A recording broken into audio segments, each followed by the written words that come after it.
Ассалаумағалейкум достар. WhatsApp желісі әлемді жаңартқан хабарламалар алмасудың жаңа түрі деп айту қиын. Өйткені WhatsApp желісі сіздің смартфоныңызда қазір бар деген ойдамын. Өйткені WhatsApp желісімен әлеуметтік желімен қолданатын адамдардың саны өте көп. Бірақ сонда да бір WhatsApp желісі кейбір адамдарға жетпеуі мүмкін. Сол кезде олар ойланады, екінші WhatsApp ашуға бола ма деген. Қазір сіздерге сол сұрақтың жауабын айтып көрсететін боламыз. Достар, WhatsApp желісін ашуды қазір біз екі желіде көрсететін боламыз. Біріншісі Android, екіншісі iOS желісінде. Егер де сіздің смартфоныңызда Android желісі болса, қазір оны бірінші көрсететін боламыз. Бірақ егер де сіздің смартфоныңыз iOS желісі болса, iPhone смартфоны видеоны ортасына қойып, сол жерден қарасаңыз болады. Енді қазір көп кідірмей достар, сіздерге тезірек қалай екінші WhatsApp ашу керегін көрсетейік. Ал бастайық.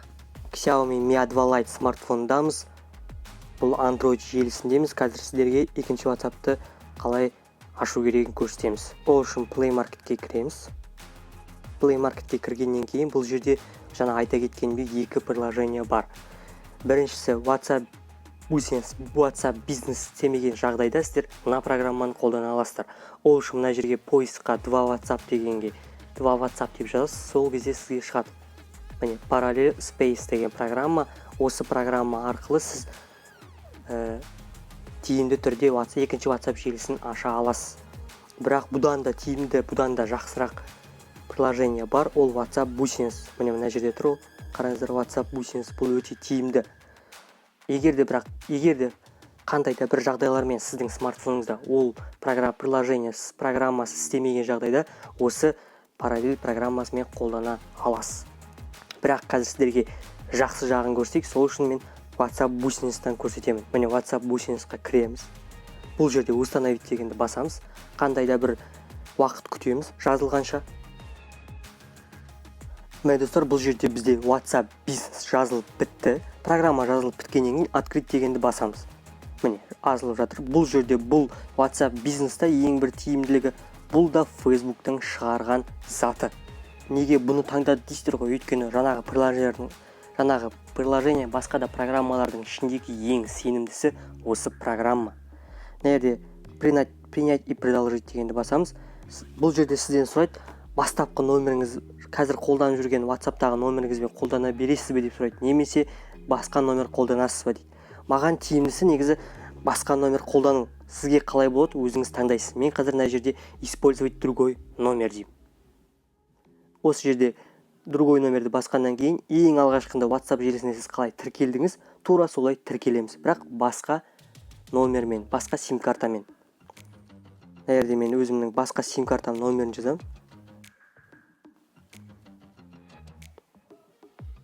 Жазып біткеннен кейін далені басамын. Далені басқаннан кейін кішкене күтеміз. Бұл жерде қазір сіздің мына жерде айтылып тұр. Бұл жерде сіздің қазір мына жазған номеріңізге SMS арқылы код келеді дейді. Сол арқылы сіз өзіңіздің растайтын боласыз дейді. Жарайды, окты басамыз.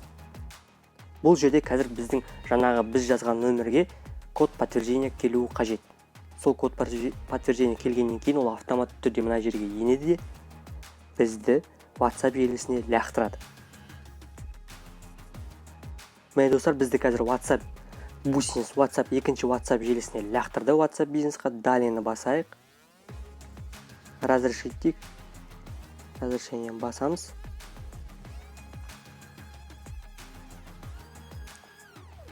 Және де бізде бұл жерде название компания дейді. Бұл жерде сіз өзіңіздің атыңызды жаза аласыз, немесе айналысатын бизнесіңізді жаза аласыз. Кез келген затыңызды жаза аласыз. Мысалға.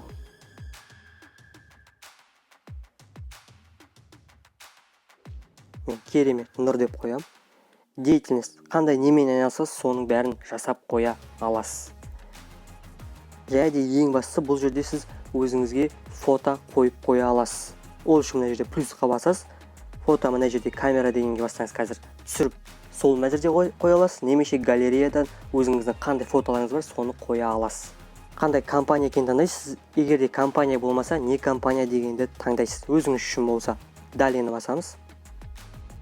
Бұл жерде қазір загрузка жүріп жатыр. белгілі бір секундтардан кейін бізде екінші WhatsApp желісі ашылады. Міне достар, бізді WhatsApp бизнесқа, WhatsApp бизнесқа лақтырды. Бұл жерде сіз адамдарға, өзіңіздің контактыңыздағы бар адамдарға жаза аласыз.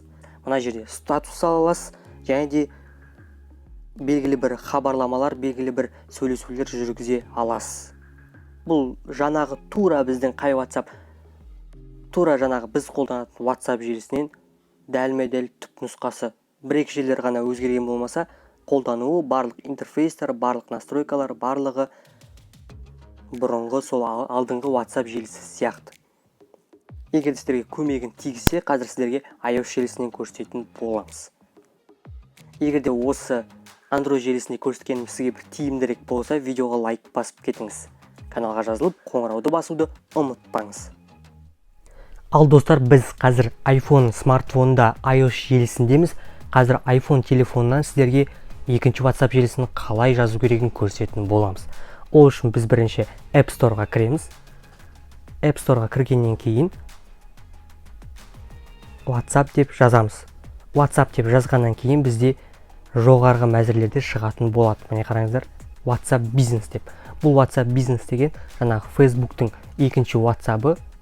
Бұл официальный оригинал түрі десек те болады. Бұған кіреміз WhatsApp бизнесқа, және де скачать дегенді басамыз.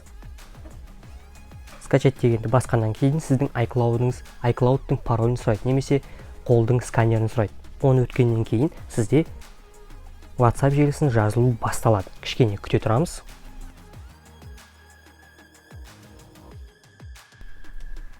Бұл жерде WhatsApp бизнес жазылып біткеннен кейін открыть дегенді басамыз. Открыть дегенді басқаннан кейін бұл жерде бізді сәлемдесу қарсы алады. Бұл жерде принять и продолжить дегенді басамыз. Және де бұл жерде сізден сұрайды, бастапқы номеріңіз, қазір қолданып жүрген WhatsApp-тағы номеріңізбен қолдана бересіз бе деп сұрайды, немесе басқа номер қолданасыз ба деп. Маған тиімдісі негізі басқа номер қолдану. Сізге қалай болады, өзіңіз ең алғашқында WhatsApp желісіне сіз қалай тіркелдіңіз, тура солай тіркелеміз, бірақ басқа номермен, басқа сим-картамен. Егерде мен өзімнің басқа сим-картам номерін жазамын.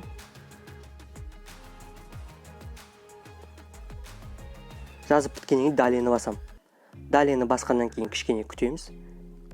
Бұл жерде қазір сіздің, мына жерде айтылып тұр, бұл жерде сіздің қазір мына жазған номеріңізге SMS арқылы код келеді дейді. Сол арқылы сіз өзіңіздің растайтын боласыз дейді.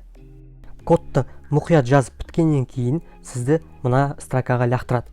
Бұл жерде сіз өзіңіздің атыңызды жаза аласыз. Егер де сіз екінші WhatsApp желісін ашсаңыз, немесе өзіңіздің қандай бизнеспен айналысасыз, сол бизнестің атын жаза аласыз. Мысалға, дүкеніңіз болса, дүкеннің атын жаза аласыз.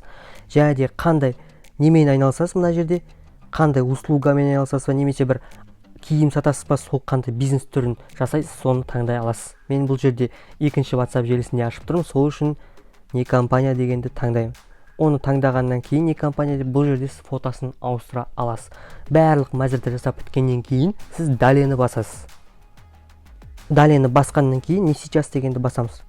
Не сейчас дегенді басқаннан кейін сізді автоматты түрде бұрынғы WhatsApp желісінде қандай мәзірлер болды, тура сол мәзірлерге лақтыратын болады.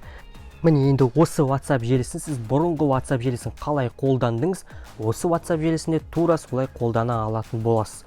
Тура жаңағы ескі WhatsApp сияқты бұл жерде де статус қоя аласыз, бұл жерде де біреумен сөйлесе аласыз, достарыңызбен сөйлесе аласыз, барлық настройкалар барлығы бұрынғыдай. Бірақ сіздің екінші WhatsApp-ыңыз болады.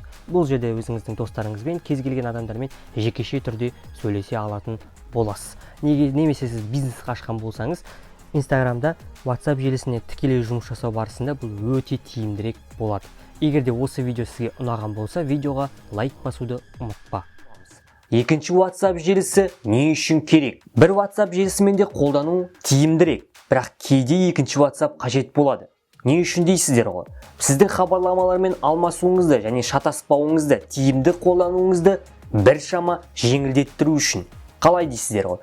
Бірінші, біздің мынау нақты ең бірінші WhatsApp-ымыз, бастапқы WhatsApp-ымыз. Олмен біз туысқандарымызбен, достарымызбен, туған туысқандарымызбен, достарымызбен сөйлесетін болсақ, мына WhatsApp-та жақындарымызбен, екінші WhatsApp'та біз жұмыстастарымызбен, коллегаларымызбен сөйлесуге болады жекеше түрде. Екеуі бір-біріне тәуелсіз достар. Екеуінің хабарламаларды бөліп тастауға бұл өте тиімді. Және де тағы бір тиімді кездері достар. Егер де сіздер бизнеспен айналысатын болсаңыз, өзіңіздің жақындарыңызбен, достарыңызбен сөйлесетін WhatsApp желісі бір бөлек болады, және жаңағы бизнеспен айналысатын WhatsApp'ыңыз бір бөлек болады.